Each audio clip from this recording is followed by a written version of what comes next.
ओम शांति। आज नवरात्रि का तीसरा दिन और दुर्गा माँ के तीसरे स्वरूप चंद्रघंटा देवी का बड़ी ही श्रद्धा के साथ चारों तरफ आह्वान हो रहा है। देवियाँ हमारे जीवन में एक नई ऊर्जा, नई चेतना, नया उमंग और नया उत्साह भरने का संदेश देती है। देवी माना ही देवत्व की ओर, दिव्यता की ओर, जो दिव्यता हम सबके अंदर छुपी हुई है, जो विशेषताएं, जो योग्यता, जो दैवी गुण हम सबके अंदर भरे हुए हैं, उन दिव्य गुणों को उजागर करना माना ही देवियों का आह्वान करना। देवियाँ हमें बहुत कुछ सिखाने का प्रयास करती है।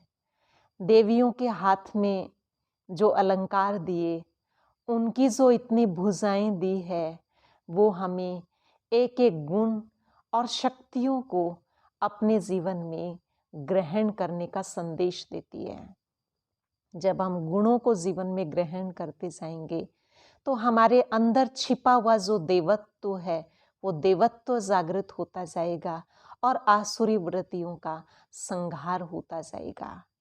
आज का दिन माँ चंद्रघंटा देवी को याद करने का दिन है और माँ चंद्रघंटा जी को देखें तो उनकी 10 भुजाएं दिखाते हैं, जो उनकी शक्तियों का प्रतीक है। और उनके भुजाओं का एक एक अलंकार हमें ऐसा बनने की, ऐसा सीखने की, ऐसी दिव्यता को धारण करने की शिक्षा देते हैं, जिससे हम ऊंचाई की ओर जाते जाएं। माँ चंद्रघंटा देवी के हाथों में यदि देखा जाए तो सबसे पहले त्रिशूल है। त्रिशूल 3 बिंदियों का सूचक है। मैं आत्मा बिंदु, मैं परमात्मा बिंदु की संतान हूँ, और जो बातें बीत गई उन बातों के ऊपर बिंदी लगा देना, फुल स्टॉप लगा देना, उनको बार बार चिंतन या वर्णन में ना लेकर के आना। दूसरे हाथ में गदा दिखाते हैं। वैसे तो ये सब हिंसक हथियार माने जाते हैं, लेकिन गदा से उन्होंने किसी दूसरे के साथ युद्ध नहीं किया, कोई स्थूल युद्ध नहीं किया, लेकिन गदा ज्ञान का प्रतीक है। ज्ञान माना समझ, ज्ञान माना चेतना।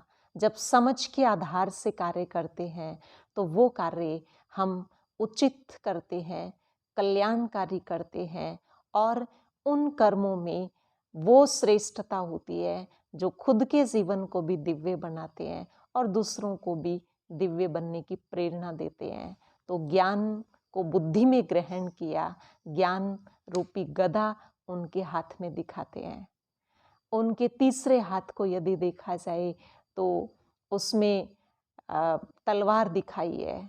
तलवार जो भी कर्म बंधन आत्मा के बने हुए हैं, जो जिस किसी के साथ भी हिसाब किताब है, उसको ज्ञान रूपी तलवार से काट दिया, ज्ञान तलवार से उसको समाप्त कर दिया। तो ज्ञान को ग्रहण करके अपने बंधनों को काटना, अपने मनोविकारों की कमजोरियों को काटना, उसका प्रतीक देवी जी के हाथ में तलवार है। उनके अगले भुजा में तीर और धनुष है। तीर इस बात का प्रतीक है कि जो ज्ञान हमने जीवन में धारण किया, जो समझ हमारे पास है, जो दिव्यता हमारे पास है, वो दिव्यता दूसरी आत्माओं को भी प्रदान करना, अर्थात जो ज्ञान के बाण खुद के पास है, बुद्धि रूपी तर्कश से, उस बुद्धि रूपी धनुष से उस ज्ञान के बाणों को दूसरी आत्माओं तक भी भेजना, उनका भी कल्याण करना। उनके हाथ में कमल का फूल ये बात हमारे को सिखाने का प्रयास करता है कि हमें अपनी दृष्टि, अपनी वृत्ति, अपनी भावनाएं, अपने कर्म और अपने व्यवहार से संपूर्ण पवित्रता को धारण करना है, अच्छाइयों को धारण करना है, क्योंकि कमल का फूल कीचड़ में रहते हुए भी कीचड़ से उपराम होता है, निर्लिप्त होता है। तो ऐसे समाज, परिवार और कलयुगी दुनिया के बीच में रहते हुए उसका प्रभाव हम पे ना रहे, उससे हम न्यारे और प्यारे रहें, ये देवी माँ का कमल फूल हमें सिखा रहा है। उनके एक हाथ में कमंडल है, कमंडल बुद्धि में ज्ञान को ग्रहण करना, बुद्धि में ज्ञान रत्नों को समाने का प्रतीक है। जो ज्ञान रत्न हमें मिलते हैं, परमात्मा पिता जो देते हैं, समाज में से जो ज्ञान मिलता है, उस ज्ञान को अपनी बुद्धि में समा लेना और उनके भुजा में माला हमें ये सिखाने का प्रयास करती है कि हमें निरंतर सबके गुणों का सिमरण करना है, गुण रूपी माला को अपनी बुद्धि में धारण करना है, परमात्मा के गुणों को, अन्य आत्माओं के गुण और विशेषताओं को देख करके उसी का चिंतन, उसी का मनन, उसी का सिमरण करना है। किसी की कोई नकारात्मक बात का हमारे पास कोई स्थान नहीं है, हमारी बुद्धि में किसी की नकारात्मकता टच नहीं कर सकती है। देवी माँ के अगले हाथ में उनका सिमरण का प्रतीक है, ध्यान की मुद्रा की अवस्था का उनकी भुजा है। तो ये सारे गुणों को, इन सारी शक्तियों को, इन सारी विशेषताओं को धारण करने के लिए परमात्मा का सिमरण करना, उसका ध्यान करना, उससे अपनी बुद्धि को जोड़ के रखना ये आवश्यक है।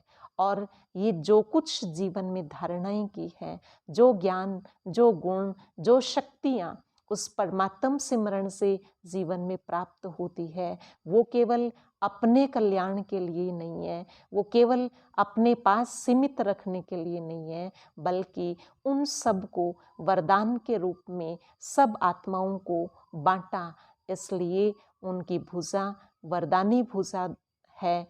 जो वरदान खुद के जीवन में है, जो समझ खुद के जीवन में है, वो सभी आत्माओं को बांटने का प्रतीक है। तो माँ चंद्रघंटा देवी को प्रसन्न करने का यही अर्थ है कि हमें अपने आप को गुणवान बनाना है, बीती बातों पे बिंदी लगाना है, परमात्मा के और खुद के बिंदु स्वरूप में स्थित होना है। जो समझ, जो ज्ञान हमारे को मिलता है, उससे अपने जीवन में आए हुए बंधनों को, विकारों का बंधन हो, चाहे वो मन की कमजोरियों का बंधन हो, किसी भी प्रकार का कोई बंधन हो, उसको काटते जाना है और ज्ञान रूपी गदा से अपने मनोविकारों को परास्त करके अपने जीवन को कमल पुष्प बनाएं। सबके गुणों के चिंतन को, सिमरण को अपने जीवन की एक धारणा बना लें और विशाल बुद्धि से ज्ञान रत्नों को जीवन में समाते चले जाएं। खुद के जीवन में जो प्राप्तियां हैं, वो अन्य आत्माओं को बांटते चले जाएं।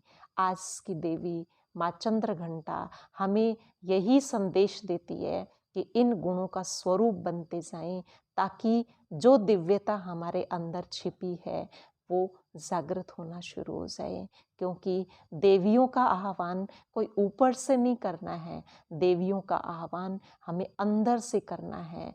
अपने अंदर जो देवत्व छिपा है, अपने अंदर जो दिव्यता भरी हुई है, उसका आह्वान करना है। और वो आह्वान होगा हमारे अपने गुणवान जीवन, सकारात्मक सोच और परमात्मा की याद से। ओम शांति।